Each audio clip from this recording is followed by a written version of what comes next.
Hello viewers, இங்கே பாருங்கள், எங்கள் வீட்டில் அரளிப்பூ பூத்து இருக்குது பார்த்தீங்களா? செண்டா பாருங்கள், நிறைய மொட்டுங்க கூட இருக்குது. ஒரு நாளுக்கு அரை முழம் பூக்கு மேலேயே தருவீங்க. பாருங்கள், அடுத்தது செம்பருத்தி பழம், ரெட் கலர் செம்பருத்தி அழகாக இருக்குல்ல, அழகாக பூத்து இருக்குது. தினைக்கும் ஒரு செம்பருத்தி பூத்துரும் எப்படி பார்த்தாலும். இந்த பாருங்கள், மொட்டு நாளைக்கு போகிறதுக்கு மொட்டு ரெடியாக இருக்குது. அடுத்தது எல்லோ கலர் செம்பருத்தி பாருங்கள், எல்லோ கலர் செம்பருத்தி அழகாக இருக்குது. பாகற்காய் கொடியில் பாகற்காய் பார்த்திங்களா? 4-5 பாகற்காய் எடுத்து ஜூஸ் போட்டு குடித்தாச்சு மார்னிங். அடுத்தது பாருங்கள், அவரைக்கொடி பார்த்திங்களா?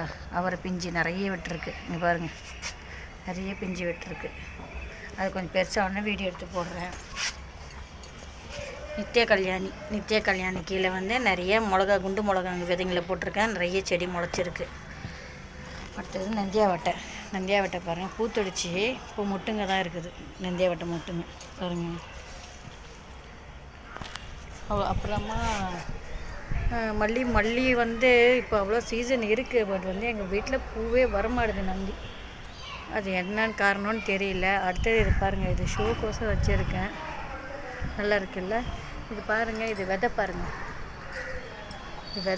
இது நல்லா காஞ்ச உடனே இந்த விதை பாருங்கள் எப்படி இருக்குன்னு. குண்டு மணி மாதிரி இருக்குது பாருங்கள்.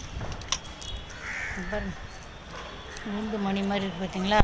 இது அப்படியே இன்னும் 2 நாள் காய வச்சு நம்ம மண்ணில் போட்டு புதைச்சி வச்சா இன்னும் அழகாக செடி கடன்னு வந்துடுது.